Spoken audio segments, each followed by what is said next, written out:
Bonjour chers amis, soyez les bienvenus à la prière du matin. Avec une grande joie, nous commençons notre journée. Nous supplions au Seigneur qu'il vienne nous aider dans notre chemin spirituel. Au nom du Père, du Fils et du Saint-Esprit. Amen. Je vous salue Marie, pleine de grâce. Le Seigneur est avec vous. Vous êtes bénie entre toutes les femmes. Et Jésus, le fruit de vos entrailles, est béni.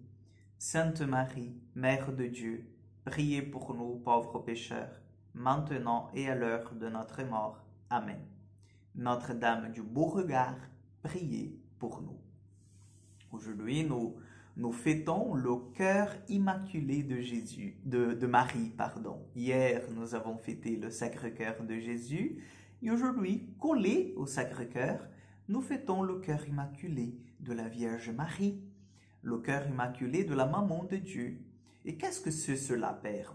Le cœur immaculé de Marie, c'est ce cœur qui, déjà, en fait, a beaucoup souffert pour que le projet du salut du Seigneur prenne vraiment chair dans le monde entier, parce qu'elle a vu son Fils être crucifié, rejeté. Et en même temps, c'est un cœur qui est immaculé, c'est-à-dire sans tache, sans le péché. Donc, lorsque nous faisons mémoire au cœur immaculé de Jésus, en même temps, nous sommes tous ensemble, nous sommes dans un mouvement, en fait, de faire confiance à Marie comme première disciple du Christ, comme un cœur qui se fait complètement obéissante au cœur de son Fils et un cœur qui est complètement configuré au cœur de son Fils. Vous voyez? Donc, c'est cela que nous fêtons aujourd'hui. C'est vraiment, en fait, la grâce que Dieu a donnée à la Vierge Marie d'avoir un cœur immaculé. Amen. Donc, nous allons prendre, chers frères et sœurs, l'évangile de Jean, c'est l'évangile de Luc, chapitre 2, versets 41 au 51. Chaque année, les parents de Jésus se rendaient à Jérusalem pour la fête de la Pâque. Quand il eut 12 ans, ils montèrent en pèlerinage suivant la coutume. À la fin de la fête, comme ils sont retournés, le jeune Jésus resta à Jérusalem à l'insu de ses parents. Pensant qu'il était dans le convoi de pèlerins, ils firent une journée de chemin avant de le chercher parmi leurs parents et connaissances. Ne le trouvant pas, ils retournèrent à Jérusalem en continuant à le chercher. C'est au bout de 3 jours qu'ils le trouvèrent dans le temple, assis au milieu des docteurs.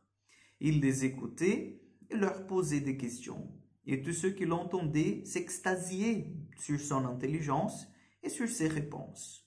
En le voyant, ses parents furent frappés d'étonnement, et sa mère lui dit, « Mon enfant, pourquoi nous as-tu fait cela? Vois, comme ton père et moi, nous avons souffert en te cherchant. » Il leur dit, « Comment se fait-il que vous m'ayez cherché? Ne saviez-vous pas qu'il me faut être chez mon père? » Mais ils ne comprirent pas ce qu'il leur disait. Il descendit avec eux pour se rendre à Nazareth et leur était soumis. Sa mère gardait dans son cœur tous ces événements. Acclamons la parole de Dieu. Alors, par le cœur immaculé de Jésus, nous apprenons une chose très importante aujourd'hui. Par cet évangile qui disait que Marie gardait dans son cœur tous ces événements. Cela veut nous dire, chers frères et sœurs, que Marie n'avait pas la réponse pour tout. Malheureusement, nous voulons en fait la réponse, l'explication pour toutes les choses qui nous arrivent. Pourquoi est-ce que si je prie, il m'arrive ceci, il m'arrive cela? Pourquoi est-ce que, vous voyez, Marie, elle n'avait pas toutes les réponses, mais elle gardait en fait les questions et les événements dans son cœur immaculé. Donc nous fêtons aujourd'hui ce cœur immaculé de la Vierge Marie. En même temps, nous fêtons le mystère du Christ tout entier qui est là présent dans le cœur de Marie. Et que bien sûr, je suis sûr que Marie, après, elle a eu la révélation. Elle a eu la compréhension de ce qui s'est passé avec son enfant. Que son enfant n'était pas un enfant comme les autres enfants.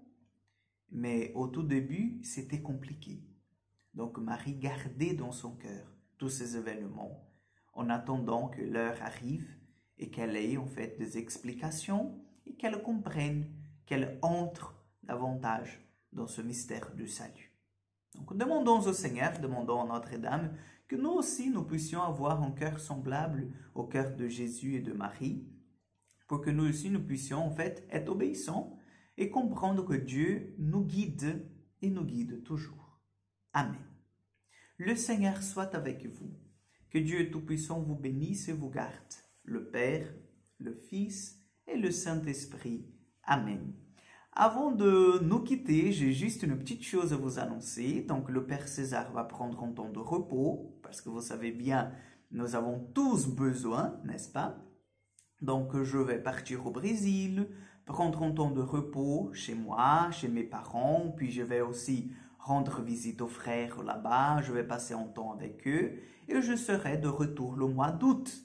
Voilà, donc pendant la fin juin, dès aujourd'hui jusqu'à la première semaine du mois d'août, nous n'aurons pas la prière du matin parce que je serai au Brésil, je serai en repos, je serai avec les frères. Il y a aussi un très grand décalage d'horaire.